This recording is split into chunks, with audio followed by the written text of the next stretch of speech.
বিড়ালকে ভালোবাসবেন। ও মুসলমান শুনে নাও, আল্লাহ নবীজি, ও মুসলমান শুনে নাও, দিলের কান্ডা লাগা শুনে নাও, পৃথিবীর মধ্যে মহামানব যারা আছে দুনিয়ার মধ্যে বিড়ালকে ভালোবেসেছে। এই বিড়াল একটা গৃহপালিত পশুর মধ্যে পড়ে যায়, এটা এত প্রভুভক্ত হয়, এত মুসলমান শুনে নাও, বিড়ালটাকে অত্যন্ত মায়া করবেন। বিড়ালটা যদি দোয়া করেন, বিড়ালটাকে বিনা কারণে কোনো বিষ দিয়ে মারবেন না, কোনো কিছু দিয়ে মারবেন না। ও মুসলমান শুনে নাও, বিড়ালটাকে যত্ন করবেন। বিড়াল যদি অভিশাপ করে, বিলাই যেটা বলা হয়, অভিশাপ করলে সঙ্গে সঙ্গে আমার আল্লাহ কবুল করে নাই। বিড়ালের অভিশাপে মানুষ ফকির হয়ে যায়, বিড়ালের অভিশাপে মানুষগুলো ধ্বংস হয়ে যায়, বিড়ালের অভিশাপে দুনিয়ার সংসারের মধ্যে অশান্তি লেগে যায়। বিড়ালকে ভালোবাসলে, ও মুসলমান শুনে নেও, এই বিলাইকে ভালোবাসলে, বিলাই যদি দোয়া করে, বিলার দোয়ায় আল্লাহ দরবারে অনেক ফায়দা লুটতে পারবেন। জোরে জোরে চিল্লায়া বলা যাবে না মারহাবা।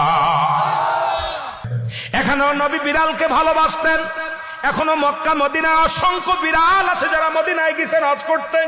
আমাদের সভাপতি সাহেবও গেছে।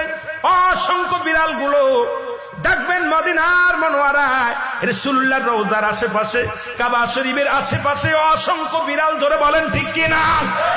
এত সুন্দর বিড়াল যারা মক্কা মদিনায় দেখে আসছেন তাদের কাছে জিগাইবেন বিড়াল আছে কিনা আছে। এই বিলাইদেরকে ভালোবাসবেন, বিলাইকে অভিশাপ দিবেন না। একবার এক মহিলা অমুসলমান রাসূলুল্লাহর কদমের মধ্যে একজন বিড়ালকে বিষপান করায় মেরে ফেলল। রাসূলুল্লাহ তখন সংসারের মধ্যে অশান্তি অমঙ্গল শুরু হলো।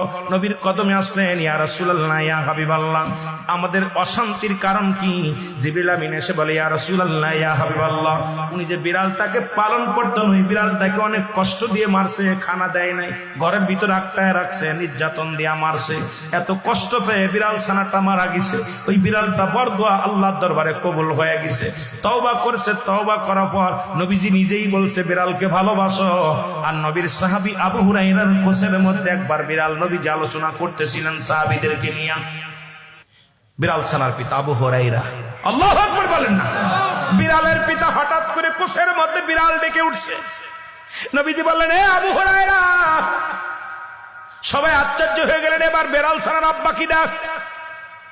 হঠাৎ করে আব্দুস শামস আব্দুর রহমানের কোসের ভিতর থেকে একটা বিড়াল বাইর হয়ে আসলেন। নবীজি আবু হুরায়রা নাম দেয়া পর উনি বললেন, ইয়া রাসূলুল্লাহ, ইয়া হাবিবাল্লাহ, আজ থেকে আমার সমস্ত নাম আমি অফ করে দিলাম। আমার নবী আজ থেকে বিড়ালের বাবা বলে আমারে ডাকছে, আমি বিড়ালের বাবা হই। জগৎ বিখ্যাত একজন সাহাবী, যিনি পৃথিবীর মধ্যে বিড়াল ছানার পিতা নামে আখ্যায়িত। জোরে জোরে চিল্লায় বলেন মারহাবা। আমার ভাইরা, আমার বন্ধুরা, আমার গভীর মনোযোগ। 3 নাম্বার হলো পিপিলিকা। মারহাবা।